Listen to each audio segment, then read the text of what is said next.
Assalamu alaikum wa rahmatullahi wa barakatuhu. Hello and welcome to my YouTube channel The Botany Lover. Students, मैं हूं आपका educator Umar Samad, आपके साथ discuss कर रहा हूं आपकी क्लास 12th की sexual reproduction in flowering plants को, जहां पे बेटा हमने पहले वाले लेक्चर में जाना स्ट्रक्चर ऑफ फ्लावर के बारे में और दूसरे वाले लेक्चर में जाना structure of male reproductive part of flower के बारे में, कि यानी हमने जाना है स्टैमेन के बारे में।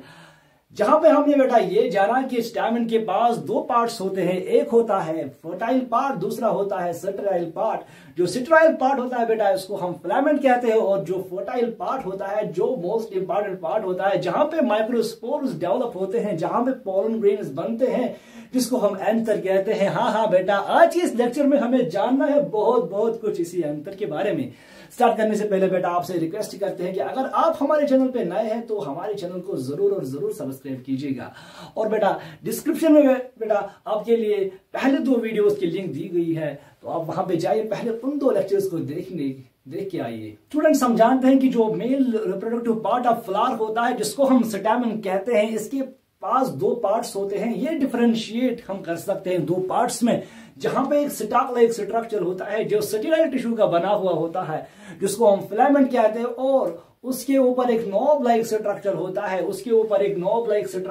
है, जिसको हम एंथर के नाम से जानते हैं। यहाँ पे बेटा एक है स्टेराइल स्टॉक लाइक स्ट्रक्चर जिसको हम फिलामेंट कहते हैं, और उसके ऊपर है एक नॉब लाइक स्ट्रक्चर जिसको हम एंथर के नाम से जानते हैं। फिर बेटा हमने लेक्चर नंबर 2 में ये भी जाना कि जो ये एंथर होता है मोस्ट ऑफ एंजियोस्पर्म्स में ये बाइलोप्ड होता है, और बेटा ये टेट्रास्पोरेंजिएट होता है, यानी कि एक एंथर के पास 4 माइक्रोस्पोरेंजिया पाए जाते हैं। आज के इस लेक्चर में हम जानेंगे बेटा इसी एंथर के बारे में और भी ज्यादा कुछ। आप जाइए एक फ्लावर के पास, वहां से एक एंथर लाइए, और इस एंथर को हम करेंगे बेटा सेक्शन। कौन सा सेक्शन करेंगे बेटा? इसको करेंगे हम टीएस ट्रांसफेरिस सेक्शन। इसको हम ऐसे काटेंगे, इसको हम हॉरिजॉन्टल सेक्शन काटेंगे। जब आप इसका हॉरिजॉन्टल सेक्शन माइक्रोस्कोप के अंदर डालेंगे बेटा इस यंग एंथर का, तो आपको दिखेगा ये बटरफ्लाई शेप्ड। इसका जो ट्रांसफेरिस सेक्शन होता है, इसका जो क्रॉस सेक्शन होता है, इसका जो हॉरिजॉन्टल सेक्शन होता है, वो होता है बेटा बटरफ्लाई शेप्ड, या आप कह सकते हैं बेटा वो टेट्रागोनल होता है, या बटरफ्लाई शेप्ड होता है इसका क्रॉस सेक्शन। बेटा जब आप इस यंग एंथर को अच्छे से और कीनली ऑब्जर्व करोगे माइक्रोस्कोप के अंदर, आपको 4 माइक्रोस्पोरेंजिया देखने को मिलेंगे। इन 4 माइक्रोस्पोरेंजिया को बाहर से कवर होता है different types of cell layer से। एक माइक्रोस्पोरेंजिया को 4 types of cell layer surround करती है बेटा। इनमें जो आउटर मोस्ट लेयर होती है इसको हम एपिडर्मिस कहते हैं, यहाँ पे 4 वॉल लेयर्स सराउंड करती है इस माइक्रोस्पोरेंजिया को, जिनको हम बेटा माइक्रोस्पोरेंजियल वॉल लेयर्स कहते हैं। बेटा ये माइक्रोस्पोरेंजियल वॉल लेयर्स 4 टाइप्स की होती है। यहाँ पे एक होती है आउटर मोस्ट लेयर जिसको हम एपिडर्मिस कहते हैं, उसके अंदर होती है बेटा एक और लेयर जिसको हम एंडोथीशियम कहते हैं। एंडोथीशियम के अंदर होती है बेटा और 1 to 3 लेयर्स ऑफ सेल्स, जिनको हम बेटा मिडल लेयर्स कहते हैं। और मिडल लेयर्स के अंदर जो innermost layer of cells होती है, जो डायरेक्टली सराउंड करती है हमारे माइक्रोस्पोरेंजिया को, जो डायरेक्टली सराउंड करते हैं हमारे स्पोरोजीनियस टिश्यू को, उसको बोलते हैं हम बेटा टैपिटम और टैपिटल लेयर ऑफ सेल्स। तो बेटा हमने जाना कि अगर आप एक यंग एंथर को लेंगे, इसका टीएस करेंगे, इसका ट्रांसफर सेक्शन करेंगे, अब माइक्रोस्कोप के अंदर डालेंगे, माइक्रोस्कोप के नीचे डालेंगे, तो आपको मिलेगी शेप टेट्रागोनल और बटरफ्लाई शेप का मिलेगा आपको। जो इसके अंदर 4 माइक्रोस्पोरेंजिया डेवलप हुए होते हैं, इनको बेटा सराउंड करते हैं 4 डिफरेंट टाइप्स ऑफ लेयर्स, जिनको हम बेटा माइक्रोस्पोरेंजियल वॉल लेयर्स के नाम से जानते हैं। यहाँ पे बेटा आउटर मोस्ट लेयर होती है जिसको हम एपिडर्मिस कहते हैं। एपिडर्मिस के अंदर ही होती है एंडोथीशियम के अंदर होती है 1 to 3 मिडल लेयर्स, और मिडल लेयर्स के अंदर होती है inner most layer, most important layer nutritive layer, जिसको हम बेटा टैपिटम के नाम से जानते हैं। ये जो बाइलोप्ड एंथर होता है बेटा, इसके लेटरल साइड्स में होते हैं ग्रूव्स, जिनको हम बेटा सिटोमियम कहते हैं। एक को सिटोमियम कहेंगे यहाँ से, दूसरे को सिटोमियम कहेंगे यहाँ से, कलेक्टिवली बेटा इनको सिटोमिया कहते हैं। ये जो सिटोमिया है यहाँ से बेटा डिमार्केट होती है, यहाँ से बेटा डिमार्केट होती हैं lines of dehiscence. Lines of dehiscence यानी कि बेटा अगर हम यहाँ पे देखेंगे इस एंथर को, जहां पे फिलामेंट है, ऊपर से जो एंथर है, एंथर के पास ये जो लाइन्स है, दो लाइन्स है, दो ग्रूव्स है, यही तो है बेटा, यही तो है सिटोमिया, यही तो है सिटोमियम, यही तो है सिटोमियम। ये सिटोमियम डिमार्केट करती है, the stomia demarcate the lines of dehiscence. यानी कि बेटा जब ये एंथर रप्चर हो जाएगा, जो पोलन ग्रेन्स निकलेंगे वो इन्हीं लाइन से निकलेंगे, वो इन्हीं ग्रूव से बाहर आएंगे।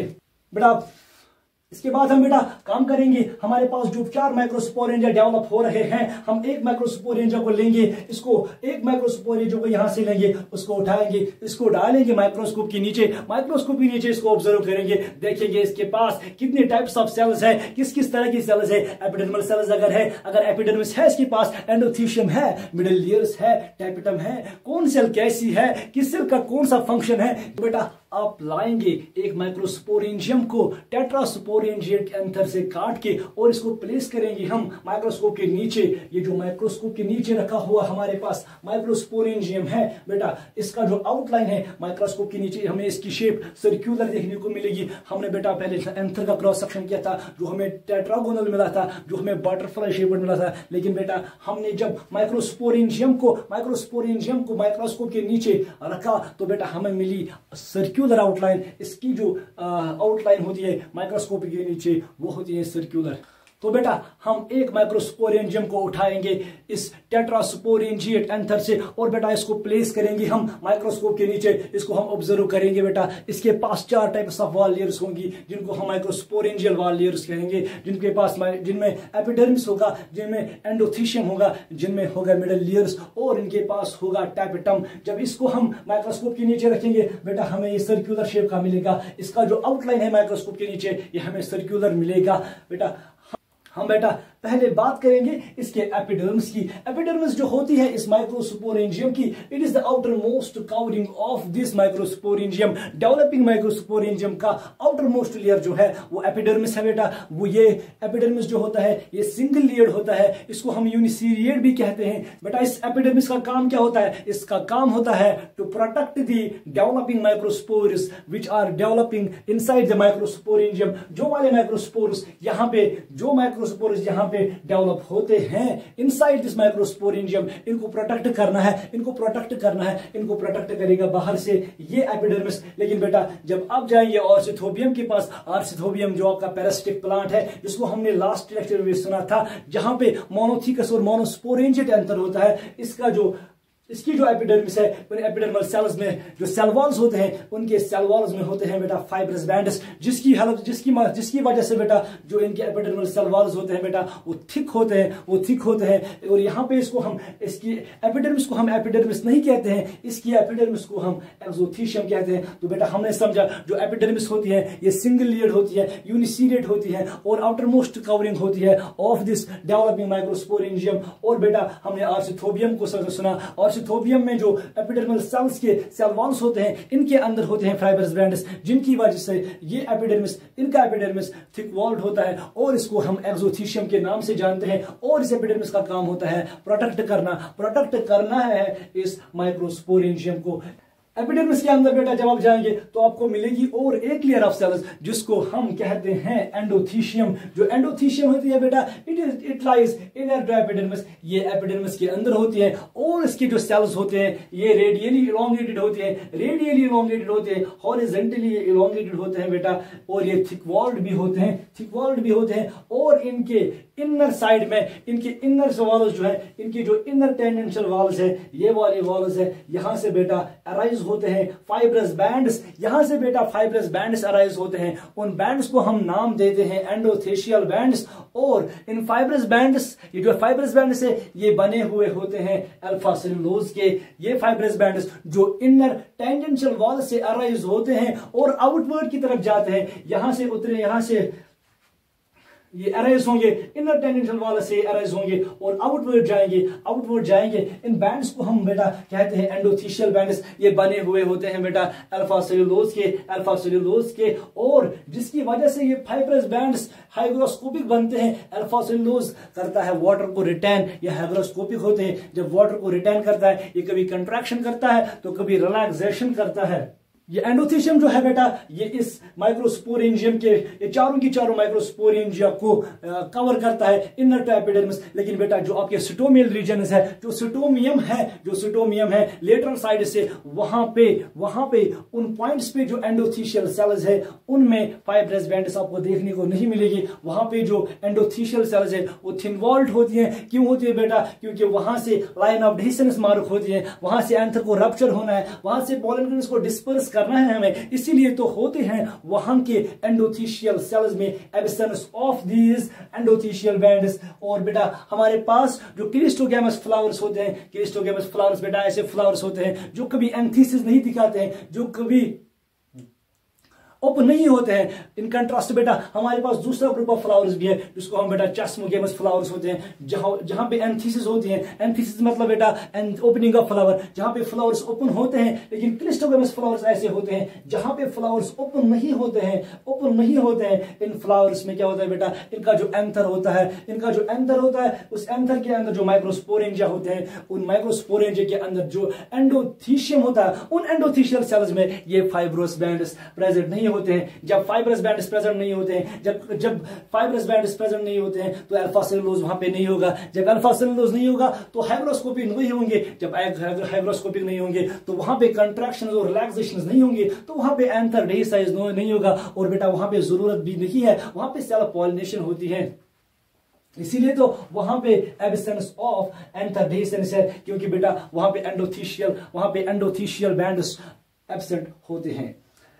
इस एंडोथीशियम का बेटा इंपॉर्टेंट काम है एंथर की डेहिसेंस करवाना। इसके पास 3 टिपिकल फीचर्स हैं जिसकी हेल्प से ये एंडोथीशियम करता है एंथर डेहिसेंस। नंबर फर्स्ट बेटा इसके पास फाइब्रस बैंड्स होते हैं जो अल्फा सेलुलोज के बने हुए होते हैं, जिनको हम एंडोथीशियल बैंड्स कहते हैं। ये बेटा हाइग्रोस्कोपिक होते हैं नेचर में। जब ये हाइग्रोस्कोपिक होंगे, ये वाटर को रिटर्न करेंगे, ये डेवलप हो जाएंगे, ये कंट्रैक्ट हो जाएंगे। जब वाटर को छोड़ेंगे रिलैक्स हो जाएंगे, और इस कंट्रैक्शन और रिलैक्सेशन की वजह से भी एंथर डेहिसाइज होता है। और बेटा इसके बाद है तीसरा इंपॉर्टेंट कैरेक्टर, बेटा ये जो एंडोथीशियल सेल्स है ये दिखाती हैं डिफरेंशियल एक्सपेंशन। यहां से बेटा एक्सपेंड ज्यादा होती है, बाहर से बेटा एक्सपेंड कम होती है। जब ये एक साइड से एक्सपेंड ज्यादा होंगी, बाहर से इनर साइड से एक्सपेंड ज्यादा होंगी और आउटर साइड से एक्सपेंड कम होगी, तो बेटा प्रेशर बिल्डअप हो जाएगा, जिसकी वजह से एंथर रप्चर हो जाएगा। बट बेटा this anther always ruptures along the lines of dehiscence, that is along the cytomia, जो बेटा प्रेजेंट होती है on the lateral sides of this bilobed anther। इसके बाद बेटा एंडोथीशियम के अंदर जब आप जाएंगे, एंडोथीशियम के अंदर आपको मिलेगी मिडल लेयर्स, जो बेटा 1 से लेकर 3 तक हो सकती हैं। तो कहीं पे 1, कहीं पे 2, कहीं पे 3। तो बेटा हम कहेंगे मिडल लेयर्स का नंबर जो है ये वेरी करता है बिटवीन 1 and 3। इनका जो सेल साइज होता है बेटा ये बहुत छोटा होता है, इनका सेल साइज छोटा होता है, स्मॉल साइज सेल्स के बने हुए होते हैं मिडल लेयर्स। इनका मेन काम है बेटा न्यूट्रिशन देना, डेवलपिंग माइक्रोस्पोर्स को, डेवलपिंग पोलन ग्रेन्स को न्यूट्रिशन देना और साथ में प्रोटेक्शन देना। और बेटा ये होती है एफिमेरल सेल्स बेटा मतलब होता है कि ये जब माइक्रोस्पोर्स, जब पोलन ग्रेन्स डेवलप होना शुरू करेंगे, ये बहुत जल्दी खत्म हो जाते हैं, क्योंकि ये सर्व करते हैं एज न्यूट्रिटिव लेयर्स। तो बेटा हमने देखा कि जो डेवलपिंग माइक्रोस्पोरेंजियम होता है, इसको बाहर से एपिडर्मिस होता है, और एपिडर्मिस के अंदर आप जाएंगे तो आपको एंडोथीशियम मिलेगा। एंडोथीशियम के अंदर आपको मिलेगी 1 to 3 लेयर्स ऑफ सेल्स, जिनको हम मिडल लेयर्स कहते हैं। और इनर मोस्ट लेयर जो होता है बेटा वो मोस्ट इंपॉर्टेंट होता है, इसको बोलते हैं हम टाइपिटम जो होती है बेटा ये है inner most layer of this microsporangium. और ये बेटा कंप्लीटली सराउंड करती है, कंप्लीटली कवर करती है डेवलपिंग माइक्रोस्पोर मदर सेल्स को। माइक्रोस्पोर मदर सेल्स बेटा ऐसी सेल्स होती हैं जिनसे माइक्रोस्पोर्स बनते हैं, जिनसे पोलन ग्रेन्स बनते हैं। ये टाइपिटल की सेल्स जो होती हैं बेटा ये हाईली न्यूट्रिटिव होती है। इनका एक ही काम है न्यूट्रिशन देना है इनको, डेवलपिंग माइक्रोस्पोर मदर सेल्स को, जो बनाएंगे, जो न्यूट्रिएंट्स एब्जॉर्ब करके ग्रो करके डिफरेंशिएट करके बनाएंगे हमारे पोलन ग्रेन्स, और या बनाएंगे माइक्रोस्पोर्स। ये जो हमारे पास टाइपिटल सेल्स होती हैं, टाइपिटम की सेल्स होती हैं, ये इनिशियली डिप्लॉयड होती हैं। इसके पास होते हैं 2 2 सेट्स ऑफ क्रोमोसोम्स, इसके पास होती हैं 2 सेट्स ऑफ क्रोमोसोम्स। लेकिन बेटा जब ये माइक्रोस्पोरेंजिया डेवलप हो जाएगा आगे आगे डेवलप हो जाएगा, तो लेटर स्टेजेस पे हमारे पास जो टैपेटम की सेल्स हैं इनमें चेंज आती हैं। बेटा इनमें 3 इंपॉर्टेंट कैरेक्टर्स डेवलप होते हैं। एक बेटा ये मल्टीन्यूक्लिएट बनती हैं, दूसरी बेटा ये पॉलीप्लॉइड बनती है, और तीसरा इनमें पॉलीटीनी आती है। पहला होता है मल्टीन्यूक्लिएट मतलब है बेटा पहले तो इनके पास इनिशियल स्टेज में इनके पास थे एक ही न्यूक्लियस, ये यूनिन्यूक्लिएट थे, एक न्यूक्लियस था हर एक टैपेटल सेल के पास। लेकिन बेटा जब लेटर स्टेज आएंगे, जब माइक्रोस्पोरेंजिया डेवलप होता जाएगा, जब लेटर स्टेज आएंगे, अब ये टैपेटल सेल्स हैं ये अटेन करेंगे मल्टीन्यूक्लिएट कंडीशन। इनकी एक सेल में बहुत सारे न्यूक्लियस आ जाएंगे। सर आप कहेंगे सर ये कैसे पॉसिबल है? यहाँ पे बेटा होता है, यहाँ पे न्यूक्लियर तो डिवाइड करते हैं, इन टैपेटल सेल्स को डिवाइड करना था,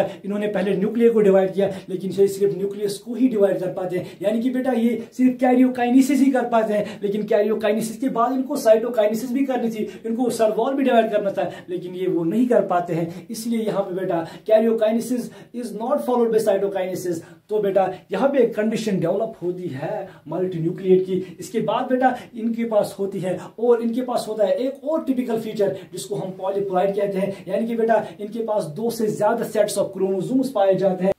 आप पूछेंगे सर ये पहले अगर पहले डिप्लॉयड थी लेटर स्टेजेस में ये कैसे बनते हैं पॉलीप्लॉइड? इसके लिए 2 रीजन है बेटा, एक है एंडोमाइटोसिस, दूसरा है फॉर्मेशन ऑफ रेस्टिट्यूशन न्यूक्लियर। एंडोमाइटोसिस में क्या होता है बेटा, यहाँ पे क्रोमोसोम्स जो है वो डुप्लीकेट हो जाते हैं, वो और जो क्रोमेटिड्स है वो सेपरेट भी हो जाते हैं, लेकिन वो रहते हैं इंटैक्ट न्यूक्लियर मेम्ब्रेन के अंदर, एक ही न्यूक्लियर मेम्ब्रेन के अंदर, और वहां पे स्पिंडल्स नहीं बन पाते हैं। जब स्पिंडल्स नहीं बनेंगे तो ये जो सारे के सारे डुप्लीकेटेड क्रोमोसोम्स हैं ये रहेंगे एक ही न्यूक्लियस के अंदर। तो यहाँ पे प्लॉइडी लेवल यहाँ पे डबल हो जाएगी। अगर ये डिप्लॉइड सेल थी, 2 सेट्स ऑफ क्रोमोसोम्स थे, इसने माइटोसिस के लिए पहले डुप्लीकेशन की, इसने 2 सेट से 4 सेट्स बनाए, लेकिन अब इनको अलग अलग करना था with the help of the spindle fibres. लेकिन बेटा यहाँ पे फेल होते हैं, स्पिंडल फाइबर्स नहीं बनते हैं, और ये सारे के सारे न्यूक्लियर, ये सारे के चारों सेट्स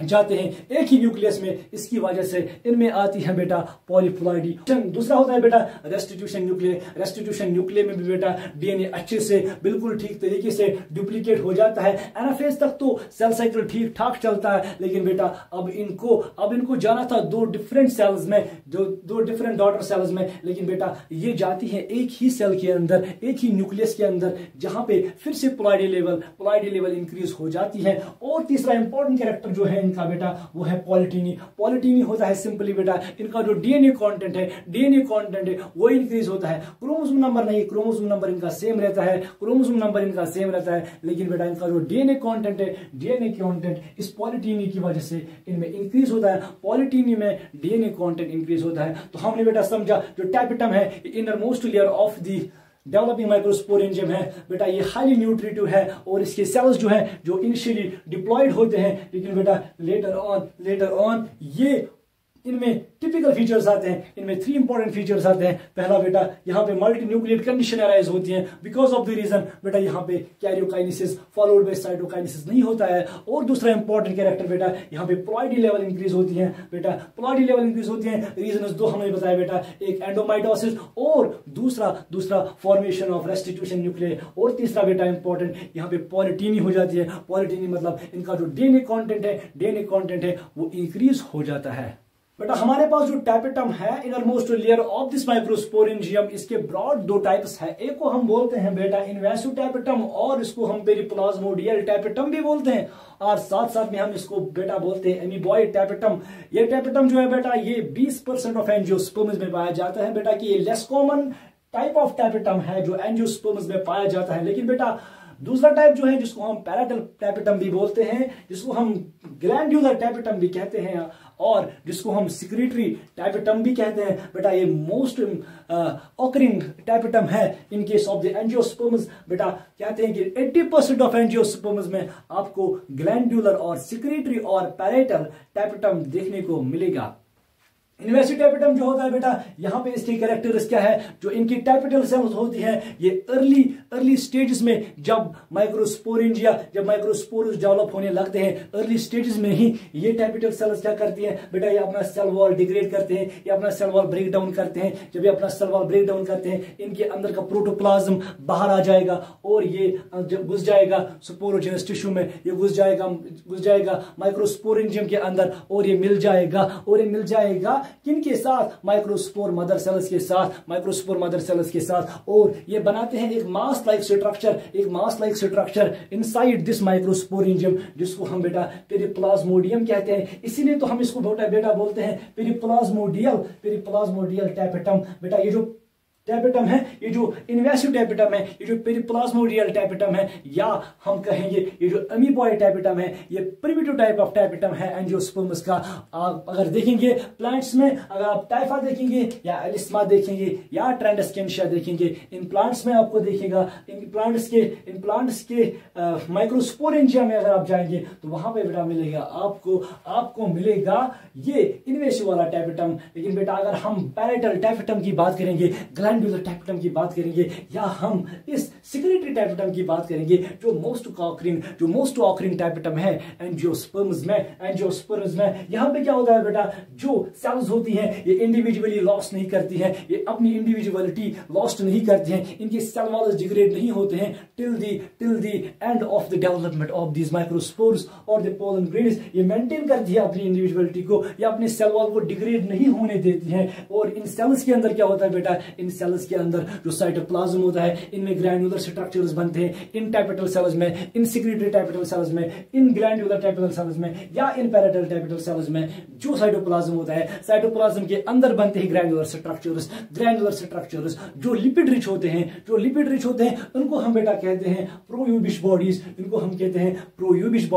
और इन प्रोयूबिश बॉडीज को फिर लाया जाता है इन्हीं टैपेटल सेल्स के प्लाज्मा मेम्ब्रेन और सेल वॉल की जो बीच में गैप होती है उसी के अंदर लाया जाता है इन प्रोयूबिश बॉडीज को, और वहां पे इनको कोट किया जाता है, इनको वहां पे पैड किया जाता है विद स्पोरोपोलिन है कंपोनेंट प्लांट्स का एक कंपोनेंट जो हार्डेस्ट कंपोनेंट है प्लांट्स का, जो पोलन ग्रेन्स के आउटर लेयर में पाया जाता है। पढ़ेंगे हम आगे स्पोरोपोलिन के बारे में भी पढ़ेंगे। अब हमने कहा कि जो प्रोयूबिश बॉडीज है इनको लाया जाता है टैपेटल इन सेक्रेटरी टैपेटल सेल्स के साइटोप्लाज्म से, और इनको लाया जाता है वहां से और रखा जाता है कहां पे, in the space between the plasma membrane and the cell walls of these tapetal cells, और वहां पे बेटा इनको कोट किया जाता है, इनको पैड किया जाता है विद स्पोरोपोलिन, और जब इनको पैड किया जाता है स्पोरोपोलिन के साथ, फिर वहां से बेटा इनको ट्रांसफर किया जाता है माइक्रोस्पोरेंजियम के अंदर। माइक्रोस्पोरेंजियम के अंदर क्या काम करेंगे बेटा, ये काम करेंगे एज न्यूट्रिटिव सोर्स, ये वहां पे न्यूट्रिशन देंगे डेवलपिंग माइक्रोस्पोर मदर सेल्स को, जिन सेल्स से पोलन ग्रेन्स बनने हैं उन सेल्स को ये न्यूट्रिशन देंगे।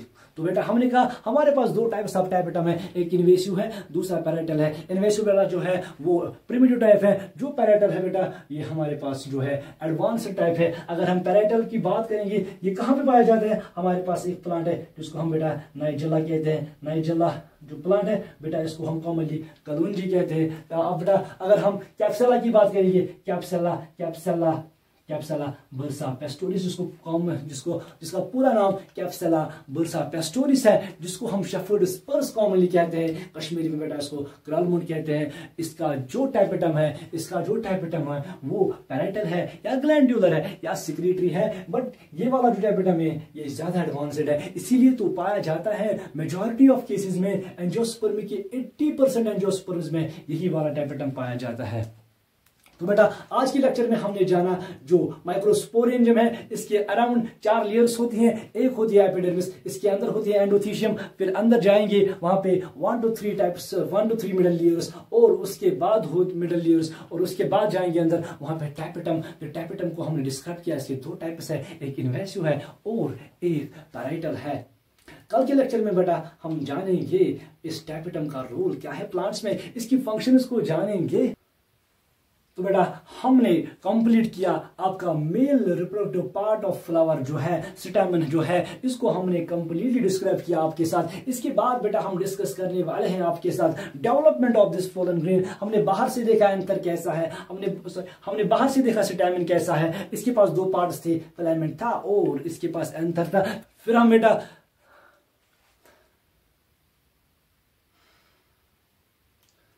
बेटा एंथर के अंदर घुस गए। हमने देखा कि इसके पास कौन कौन से टाइप्स ऑफ सेल लेयर्स है, जहां पे हमने एपिडर्मिस, एंडोथीशियम, मिडल लेयर्स और टैपेटम को देखा। अब हम कल जाएंगे इस टैपेटम के अंदर जहां पे माइक्रोस्पोर मदर सेल्स वेट कर रही हैं हमारा। हम देखेंगे उनसे माइक्रोस्पोर्स और पोलन ग्रेन्स डेवलप कैसे होंगे। तो बेटा सस्पेंस नहीं रखिएगा, हम आपके साथ जल्द आएंगे डिस्कस करने development of male gametophyte. Till then keep smiling, wish you all the best, thank you.